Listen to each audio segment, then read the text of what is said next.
শ্রীকৃষ্ণের প্রতি যে মানুষের ভক্তি নেই, শ্রীকৃষ্ণের কথা সবসময় সে চিন্তা করতে পারে না।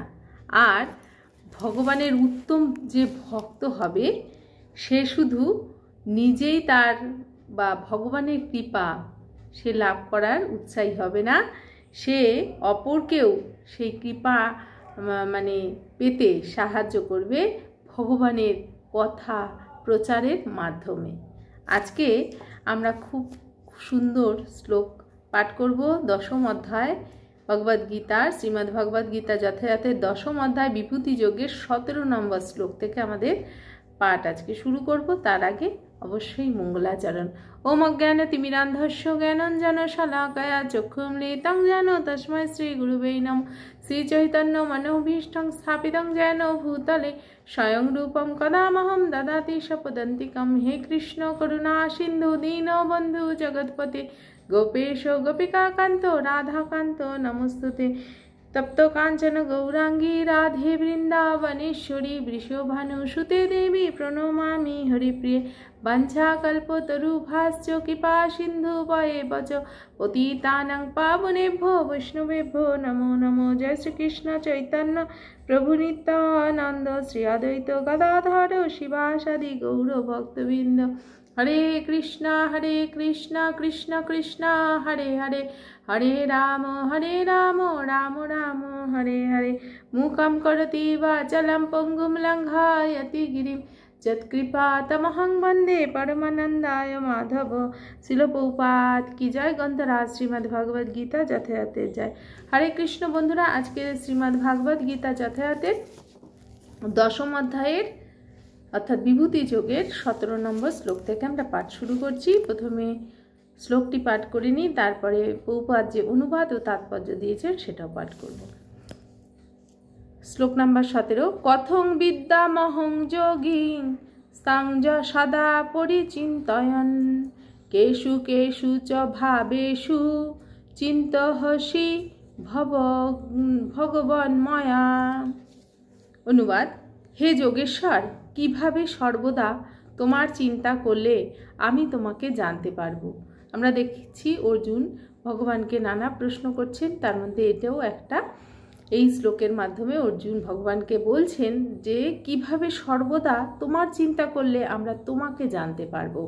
হে ভগবান, কোন কোন বিবিধ আকৃতির মাধ্যমে আমি তোমাকে ধ্যান করব। তাৎপর্যে প্রভুপাদ বলছেন, পূর্ববর্তী অধ্যায় বর্ণনা করা হয়েছে যে পরম পুরুষোত্তম ভগবান তার যোগ মায়ার দ্বারা আবৃত হয়ে থাকেন। ভগবানকে সহজে, তাই জন্যই তো সহজে আমরা জানতে পারি না, সব কিছু করে বেড়াচ্ছি কিন্তু ভগবানকে জানতে পারি না। অনেকের ভগবানের প্রতি আসক্তি জন্মায় না, কারণ তিনি যোগমায়ার দ্বারা আবৃত হয়ে থাকেন। যে সকল ভক্ত তার চরণে সর্বতোভাবে আত্মসমর্পণ করেছে তারাই কেবল তাকে দেখতে পারেন, জানতে পারেন। যে সমস্ত ভক্ত ভগবান যোগমায়া মুক্ত কখন হন? যে সমস্ত ভক্ত তার কাছে ভগবানের চরণে, শ্রীচরণে নিজেকে সর্বতোভাবে সব কিছুর বিনিময়ে ভগবানের চরণে আত্মনিবেদন করেছেন, আত্মসমর্পণ করেছেন, সেই মাত্র ভগবানকে জানতে পারে, দেখতে পারে। অর্জুনের মনে আর কোনো সংশয় নেই যে তার বন্ধু শ্রীকৃষ্ণ হচ্ছেন পরমেশ্বর ভগবান। এইবার অর্জুন বুঝে গেছে, আমরা আগেই দেখেছি অর্জুন বুঝতে পেরেছে ভগবান স্বয়ং শ্রীকৃষ্ণ তার বন্ধু। কিন্তু তিনি জানতে চান কিভাবে একজন সাধারণ মানুষ এই অনন্ত শক্তি সম্পন্ন সর্বব্যাপক পরমেশ্বর ভগবানকে জানতে পারে। কোনো সাধারণ মানুষ, নাস্তিক এবং অসুর শ্রীকৃষ্ণকে জানতে পারে না। কোনো সাধারণ মানুষ বা নাস্তিক যারা ভগবানকে বিশ্বাস করে না বা অসুর প্রকৃতির যারা, তারা কৃষ্ণকে জানতে পারে না, কারণ শ্রীকৃষ্ণ তার যোগমায়ার শক্তির দ্বারা আচ্ছাদিত থাকেন। কিন্তু তবুও অর্জুন আবার এই প্রশ্নগুলো করেছেন তাদেরই মঙ্গলের জন্য, তাদের এই জনসাধারণের মঙ্গলের জন্য অর্জুন আবার প্রশ্ন করেছেন। উত্তম ভক্ত নিজে ভগবানের কৃপা লাভ করতেই শুধু উৎসাহী হন না, তিনি অপরকেও কৃপা প্রদান করতে উৎসুক। যেমন অর্জুন, সে নিজেই জানতে চাইছে না ভগবান সম্পর্কে, এই ভগবানের জ্ঞান বিতরণ করছেন যে ভগবান, তার মাধ্যমে জগৎবাসীর যেন কল্যাণ হয় তার জন্য অর্জুন প্রশ্ন করছেন। অর্জুন হচ্ছেন ভগবত ভক্ত বৈষ্ণব, তাই অহেতুকী কৃপার বশবর্তী হয়ে তিনি ভগবানের সর্বব্যাপকতার নিগূঢ় রহস্যের আবরণ জনসাধারণের কাছে উন্মোচিত করেছেন। শ্রীকৃষ্ণকে তিনি যোগী বলে সম্বোধন করেছেন, কারণ শ্রীকৃষ্ণ হচ্ছেন যোগমায়া, যার দ্বারা তিনি আবৃত হয়েছেন তারও অধীশ্বর ভগবান শ্রীকৃষ্ণ। এই যোগমায়ার দ্বারা তিনি সাধারণ মানুষের কাছে নিজেকে আচ্ছাদিত করে রাখেন। এই যোগমায়ার দ্বারা সাধারণ মানুষের কাছে তিনি আচ্ছাদিত হয়ে থাকেন অথবা প্রকাশ করেন। যোগমায়ার দ্বারা আচ্ছাদিতও হয়ে থাকেন, আবার প্রকাশও করেন। শ্রীকৃষ্ণের প্রতি যে মানুষের ভক্তি নেই, শ্রীকৃষ্ণের কথা সবসময় সে চিন্তা করতে পারে না। যে ভগবানকে, শ্রীকৃষ্ণকে সর্বকারণের কারণ বলে মানেই না, সে তাকে কী রূপে চিন্তা করবে? তাই তাকে জড়জাগতিক পদ্ধতিতেই চিন্তা করতে হয়। অর্জুন এই জড়জগতের বিষয়াসক্ত মানুষের কথা বিবেচনা করেছেন। বিষয়াসক্ত মানুষেরা শ্রীকৃষ্ণের অপ্রাকৃত স্বরূপ উপলব্ধি করতে পারে না, তাই এখানে তাদের নির্দেশ দেওয়া হচ্ছে জড় বিষয়ে মনকে নিবিষ্ট করে এবং তার মধ্যে দিয়ে কিভাবে শ্রীকৃষ্ণ সর্বতই নিজেকে প্রকাশিত করছেন তা দেখবার চেষ্টা করতে হবে। শ্লোক নাম্বার 18 পড়ি। বিস্তরেণাত্মানো যোগং বিভূতিং চ জনার্দন ভূয় কথা তৃপ্তিঃ শৃণুত নাস্তি মেহ অমৃতম। অনুবাদ: হে জনার্দন, অর্থাৎ কৃষ্ণকে বলছেন, তোমার যোগ ও বিভূতি বিস্তৃতভাবে আমাকে বলো, কারণ তোমার উপদেশামৃত পান করেও আমার পরিতৃপ্তি হচ্ছে না, আমি আরও শুনতে ইচ্ছা করি। তাৎপর্য: অনেকটা এই ধরনের কথা শৌনক মুনির নেতৃত্বে নৈমিষারণ্যের ঋষিরা সুত গোস্বামীকে বলেছিলেন। এই কথা কখন বলেছিলেন? নৈমিষারণ্যে ভাগবতম যখন পাঠ হচ্ছিল তখন সুত গোস্বামীকে নৈমিষারণ্যে, আমরা জানি নৈমিষারণ্যে ভাগবতম পাঠ করেছিলেন পরীক্ষিত মহারাজের মানে মৃত্যু 7 দিনের মধ্যে হবে শোনার পর। তাই সেই কথাটাই এখানে বলেছেন। সুত গোস্বামী কে বলেছিলেন? শৌনক মুনিরা, মানে শৌনক মুনিরা সুত গোস্বামীকে প্রশ্ন করেছিলেন। বয়ং তু ন বৃত্তিপ্যাম উত্তম শ্লোক বিক্রমে যচ্ছি স্নাতাং রসজ্ঞানাং সাধু সাধু পদে পদে। অর্থাৎ বৈদিক শ্লোকে যার গুণ কীর্তন করা হয়, সেই উত্তম শ্লোক শ্রীকৃষ্ণের অপ্রাকৃত লীলা নিরন্তর শ্রবণ করলেও তৃপ্তি লাভ হয় না। আমরা কি ভগবানের নাম যতই শুনি, ভগবান এই যে দামোদর লীলা কিছুদিন আগে গেল, ভগবানকে তো প্রত্যেক বছরই আমরা যদি ইস্কন মন্দিরে যাই দেখতে পাবো, প্রত্যেক বছরই ভগবানকে মা যশোদা দড়ি দিয়ে বাঁধছেন। এরকম একটি দৃশ্য ভগবানের আমরা দেখতে পাই প্রত্যেক বছর। দামোদর লীলা শ্রবণ করি প্রত্যেক বছর। আবার ভগবানের জন্মকথা, ভগবানের বিভিন্ন লীলা আমরা যে বারবার শুনি, আমাদের কি মানে খারাপ লাগে? বরং ভালোই লাগে, আরও শুনতে ইচ্ছা করে, তাই না? তাই বলছে নিরন্তর শ্রবণ করলেও তৃপ্তি লাভ হয় না। বারবার যদি আমরা শুনি ভগবানের কথা, তাও আমাদের তৃপ্তি হয় না। ভগবানের সঙ্গে অপ্রাকৃত সম্পর্কে যারা যুক্ত হয়েছেন তারা পদে পদে তার অপ্রাকৃত লীলার আস্বাদন করেন। তাই অর্জুনও ভগবান শ্রীকৃষ্ণের লীলা শ্রবণে, বিশেষ করে ভগবান নিজেকে কিভাবে সর্বত্র ব্যপ্ত করেন তা জানতে ঐকান্তিকভাবে আগ্রহী। অর্জুন তাই ভগবানেরকে জেনে গেছেন যে তিনি পরমেশ্বর, তিনি সর্বকারণের কারণ, তবুও তিনি ভগবানের মুখ থেকে শুনতে চাইছেন তিনি নিজেকে সব কিছুর মধ্যে কিভাবে ব্যপ্ত করে রেখেছেন। ভগবান যে সব কিছুর মধ্যে আছে সেটা অর্জুন নিজে কিভাবে ভগবান করছেন সেটা জানতে চাইছেন। ভগবান শ্রীকৃষ্ণের সম্বন্ধে যে কোনো বর্ণনা বা বিবৃতি অমৃতময়। এই যে বললাম যে ভগবানের যে কোনো কথা শুনব, যে রাখাল গোপাল সেজে ভগবান গোপীদের সঙ্গে যে মাঠে গোচারণ করেছেন, সেই লীলা, কত লীলা, মাখন চুরির লীলা শুনতে সব সময় ভালো লাগে, সব সময় মানে সেই রস আস্বাদন করতে ইচ্ছা করে।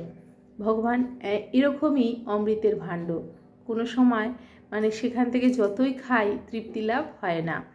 আধুনিক নাটক, নোভেল এবং ইতিহাস ভগবানের অপ্রাকৃত লীলা থেকে ভিন্ন, কিন্তু আধুনিক যে আমরা বিভিন্ন উপন্যাস পড়ি বা যাই হোক পড়ি, ইতিহাস পড়ি, সেখান থেকে কিন্তু ভগবানের লীলা থেকে সেগুলো ভিন্ন। জাগতিক গল্প উপন্যাস একবার পড়ার পরেই মানুষ অবসাদ বোধ করে, একবার পড়লেই মনে হয় যে এটা তো পড়া আছে, আর পড়ার দরকার নেই, আমি জানি। কিন্তু ভগবান শ্রীকৃষ্ণের লীলা শ্রবণে কখনোই শান্তি আসে না, মানে মনে হয় আরেকবার শুনি। আর ভাগবতম, যারা আমরা এই গীতা পাঠ শেষ করার পর ভাগবতমও পড়ব। ভাগবতম বলছে, ভাগবতম হচ্ছে এমনই প্রতি অর্থে প্রতি শ্লোকে নানা অর্থ কয়, মানে এক একজনের কাছে এক এক রকমভাবে ভাগবতম প্রকাশিত হয়, এক এক রকমভাবে ভাগবতম, মানে যতবার শুনবে ততবারই ভাগবতম নতুন লাগে। ভাগবতের অমল পুরাণ, তাতে কোনো মল নেই। তাই জন্য ভগবানের যে কোনো লীলা শুনলে, শ্রবণ করলে আমাদের মনে ক্লান্তি বা মানে তৃপ্তি আসে না, ক্লান্তি বোধ হয় না যে ভগবানের আর শুনবো না, এটা হয় না। সেই জন্য সমগ্র বিশ্ব ব্রহ্মাণ্ডের ইতিহাস ভগবানেরই অবতার সমূহের লীলা কাহিনীর বর্ণনায় পরিপূর্ণ। যেমন পুরাণ হচ্ছে অতীতের ইতিহাস, যা ভগবানের বিভিন্ন অবতারের লীলা বর্ণনা। ভগবানের যে এই সমস্ত লীলা কাহিনী বারবার পাঠ করলেও নিত্য নব নব রসের আস্বাদন লাভ করা যায়। তাই ভগবানের যত পুরাণ, মানে সমস্ত কিছু, যত শাস্ত্র আছে ভগবানেরই লীলা কাহিনীতে ভরা, সেগুলো যত পড়বে তত নতুন নতুন রস আস্বাদন করা যাবে। তাই মানে অর্জুন ভগবানকে প্রশ্ন করলেন, দেখলাম। এবার ভগবান উবাচ, অর্থাৎ ভগবান বলবেন অর্জুনকে। 19 নম্বর শ্লোক। শ্রী ভগবান উবাচ, হন্ততে কথিষ্যামি দিব্যাহি আত্মবিভূতয় প্রধানত কুরু শ্রেষ্ঠ নাস্তি অন্ত বিস্তরস্য মে। অনুবাদ। পরমেশ্বর ভগবান বললেন, এবার ভগবান আবার বলছেন, হে অর্জুন, আমার দিব্য বিভূতি সমূহের অন্ত নেই। হে অর্জুন যে বলতে চেয়েছে যে তুমি সব কিছুতে কিভাবে রয়েছ, তাই ভগবান বলছেন আমার দিব্য বিভূতি সমূহের অন্ত নেই, আমার অন্ত নেই, আমি যে কোথায় আছি কোথায় নেই সেটার অন্ত নেই, আদি অন্ত কিছুই নেই। কয়েকটি প্রধান প্রধান বিভূতি বলি, তুমি তা শ্রবণ করো। ভগবান বলছেন যে আমার আদি অন্ত কিছুই নেই, কয়েকটি প্রধান প্রধান বলছি, সেগুলোই তুমি শ্রবণ করো। তাৎপর্যে ভগবান পৌপাদ বলছেন, ভগবান শ্রীকৃষ্ণের মহত্ব ও বৈভবের সম্যক ধারণা করা সম্ভব নয়। ভগবান শ্রীকৃষ্ণের যে মহত্ব, তিনি যে কত মহান, কত তার বৈভব, সেটা আমাদের ধারণাও করা আমাদের পক্ষে সম্ভব নয়। জীবের ইন্দ্রিয়গুলি অসম্পূর্ণ এবং তা দিয়ে কৃষ্ণ বিষয়ক তত্ত্ব পূর্ণরূপে জানা অসম্ভব। আমাদের ইন্দ্রিয়গুলো অপূর্ণ, অসম্পূর্ণ, সম্পূর্ণ নয়। আমরা এই পাঁচিলের ওপারে কি হচ্ছে সেটাই দেখতে পারি না, তা ভগবানের দিব্য রূপ, মহিমা, বৈভব কি করে জানব? তবুও কৃষ্ণ ভক্তরা শ্রীকৃষ্ণকে জানতে চান, কিন্তু তাদের সেই প্রয়াস কোনো বিশেষ সময়ে অথবা জীবনের কোনো বিশেষ স্তরে শ্রীকৃষ্ণকে পূর্ণ রূপে উপলব্ধি করার প্রয়াস নয়। পক্ষান্তরে তা হচ্ছে শ্রীকৃষ্ণ সম্বন্ধীয় সমস্ত বিষয়ের অমৃতময় মাধুর্য আস্বাদন করা। ভগবানের ভক্তরা ভগবানকে সম্পূর্ণভাবে জানার চেষ্টা কোনো সময় করে না। ভগবানকে ভালোবেসে তার সেই অমৃতময় মাধুর্য আস্বাদন করে। শ্রীকৃষ্ণ সম্বন্ধীয় সমস্ত বিষয়ে শ্রীকৃষ্ণকে উপলব্ধি করা, শ্রীকৃষ্ণের বৈভব এবং বিভিন্ন শক্তির কথা আলোচনা করে ভক্তরা দিব্য আনন্দ অনুভব করেন। ভগবানের এই নাম কীর্তন মহিমা শ্রবণ করে বা আলোচনা করে বা মহিমা কীর্তন করে তারা দিব্য ভগবানের যে দিব্য আনন্দ তারা অনুভব করেন। তাই তারা নিরন্তর তা শ্রবণ ও কীর্তন করতে চান। তাই তারা বারবার ভগবানের কথা শ্রবণ করেন বা কীর্তন করেন। শ্রীকৃষ্ণকে জানেন যে জীব তার বৈভবের কুল কিনারা পায় না। শ্রীকৃষ্ণকে যে জানে সেও ভগবানের বৈভবের কুল কিনারা পায় না। তাই তিনি তার বিভিন্ন শক্তির মুখ্য প্রকাশগুলিরই কেবল বর্ণনা করতে সম্মত হয়েছেন। তাই ভগবান বলছেন যে আমি কেবলমাত্র মুখ্য যে আমার প্রকাশ সেগুলোই বর্ণনা করব। প্রধানত কথাটি অত্যন্ত গুরুত্বপূর্ণ, কারণ ভগবানের শক্তির কয়েকটি মুখ্য প্রকাশই কেবল অনুভব করতে পারা যায়। ভগবানের শক্তি বৈচিত্র্য অনন্ত। সেই অনন্ত শক্তিকে সম্যক উপলব্ধি করা আমাদের পক্ষে কখনোই সম্ভব নয়। এখানে বিভূতি বলতে ভগবানের সেই ঐশ্বর্যের কথা বোঝানো হচ্ছে যা সমস্ত সৃষ্টিকে নিয়ন্ত্রণ করে। অমরকোষ অভিধানে বিভূতি শব্দের অর্থে বলা হয়েছে অসাধারণ ঐশ্বর্য। অমরকোষ অভিধানে বিভূতি শব্দটিকে বলা হচ্ছে অসাধারণ ঐশ্বর্য, যেগুলি সাধারণ নয় তাকে বলা হয় বিভূতি। নির্বিশেষবাদীরা পরমেশ্বর ভগবানের অপ্রাকৃত ঐশ্বর্য ও দিব্য শক্তির প্রকাশ কখনোই উপলব্ধি করতে পারে না। যারা ভগবানকে মানে না তারা এই ঐশ্বর্য ও দিব্য শক্তির প্রকাশ উপলব্ধি করতে পারে না। প্রাকৃত ও অপ্রাকৃত উভয় জগতেই ভগবানেরই শক্তি ভিন্ন ভিন্ন প্রকাশের মাধ্যমে ব্যক্ত হয়েছে। এখানে শ্রীকৃষ্ণ বলেছেন একজন সাধারণ মানুষও কিভাবে তা অনুভব করতে পারে। এইভাবে ভগবান অনন্ত শক্তিকে কেবল আংশিকভাবে বর্ণনা করেছেন।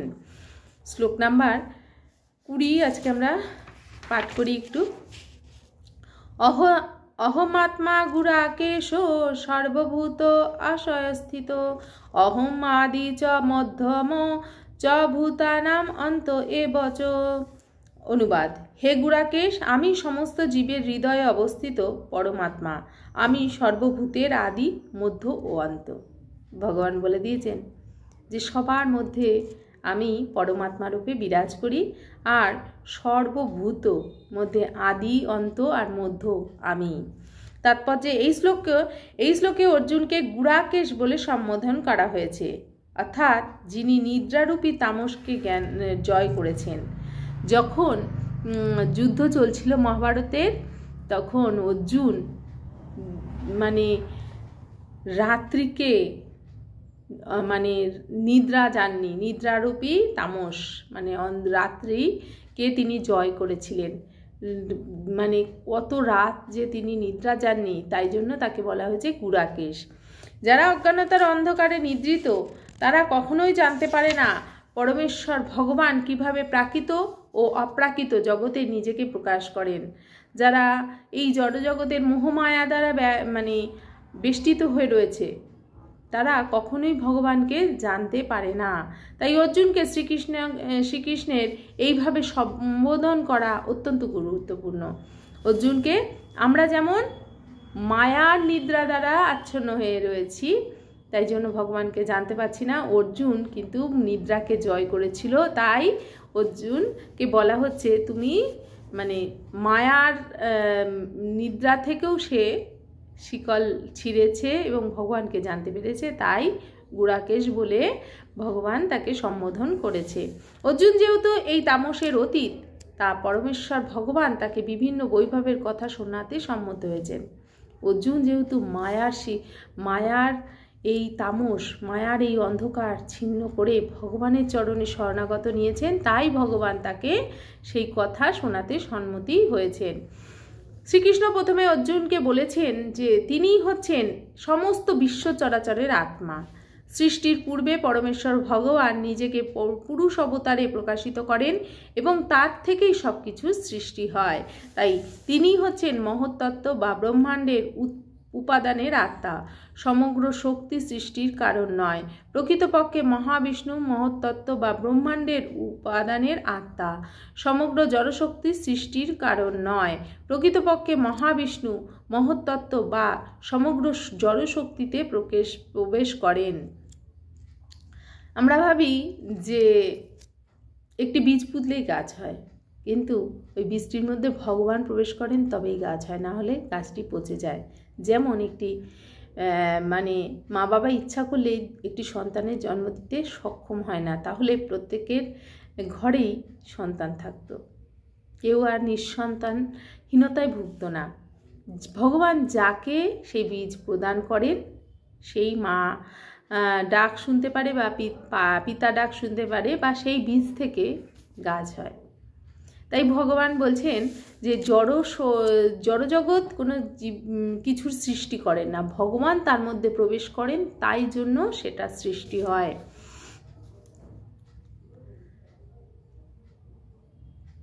তিনি হচ্ছেন আত্মা। মহাবিষ্ণু যখন প্রকটিত ব্রহ্মাণ্ডের মধ্যে প্রবেশ করেন তখন তিনি আবার প্রতিটি সত্তার অন্তরে পরমাত্মা রূপে নিজেকে প্রকাশ করেন। আমরা উপলব্ধি করতে পারি চিন্ময় আত্মার স্ফুলিঙ্গের উপস্থিতির ফলেই জীব সত্তার এই জড় দেহ সক্রিয় হয়। আমরা জানি যে আমার এই দেহটার মধ্যে এখন আত্মা আছে বলেই আমি এখন গীতা পাঠটি করতে পারছি। যখন এই আত্মাটি থাকবে না তখন এই দেহটি আর কোনো সক্রিয় থাকবে না, নিষ্ক্রিয় হয়ে যাবে। এই চিন্ময় আত্মার স্ফুলিঙ্গ ব্যতীত দেহের কোনো রকম বিকাশ হতে পারে না। এই যে চিন্ময় আত্মা আমার মধ্যে, সবার মধ্যে, প্রতিটি প্রাণীর মধ্যে রয়েছে, তাছাড়া এই দেহের কোনো বিকাশ হয় না। তেমনি যদি পরমাত্মা শ্রীকৃষ্ণ না থাকেন এই জড়জগতে কোনো রকম বিকাশ হয় না। তেমনি যদি পরমাত্মা না থাকে তাহলে এই জড়জগৎ নিষ্ক্রিয় হয়ে যাবে। সুবল উপনিষদে বর্ণনা করা হয়েছে প্রকৃতি আদি ভূতান্তর্যামী সর্বশেষী চ নারায়ণ পরম পুরুষোত্তম ভগবান পরমাত্মা রূপে সব কয়টি প্রকটিত ব্রহ্মাণ্ডেই বিরাজমান। শ্রীমদ্ ভাগবতে 3টি পুরুষ অবতারের কথা বর্ণনা করা হয়েছে, তা আবার সত্যত তন্ত্রেও বর্ণিত আছে। বিষ্ণুজ্ঞ ত্রিণী রূপাণী পুরুষাখ্যানথ বিদু। পরম পুরুষোত্তম ভগবান কারণোদকশায়ী বিষ্ণু, গর্ভোদকশায়ী বিষ্ণু এবং ক্ষীরোদকশায়ী বিষ্ণু এই 3 রূপে জড়জগতে নিজেকে প্রকটিত করেন। সর্বকারণের পরম কারণ পরমেশ্বর ভগবান শ্রীকৃষ্ণ মহাবিষ্ণু রূপে মহাজাগতিক সমুদ্রে শায়িত রয়েছেন এবং সেই জন্যই শ্রীকৃষ্ণ হলেন বিশ্ব ব্রহ্মাণ্ডের আদি সত্তা, প্রকটিত বিশ্ব চরাচরের পালনকর্তা এবং সমগ্র শক্তিপুঞ্জের সংহারকর্তা। তিনি আদি, আবার সৃষ্টি করেন, পালন করেন এবং সংহার করেন। ক্ষীরোদকশায়ী, গর্ভোদকশায়ী এবং কারণোদকশায়ী বিষ্ণু রূপে। তো আজকে খুব সুন্দর শ্লোক আমরা পাঠ করলাম আর বোঝারও চেষ্টা করলাম যে ভগবানই এই জড়জগতের আমাদের জীবনের পরম লক্ষ্য হওয়া উচিত। যদি তোমাদের কোনো প্রশ্ন থাকে অবশ্যই করতে পারো, আমি উত্তর দেওয়ার চেষ্টা করব। আর কেমন লাগছে গীতা পাঠ, যারা নতুন এসছে অবশ্যই চ্যানেলটিকে সাবস্ক্রাইব বা পেজটিকে ফলো করে নিও। শিল প্রভুপাদ কি জয়, গ্রন্থরাজ শ্রীমদ্ ভাগবত গীতা যথাযথের জয়। হরি বল।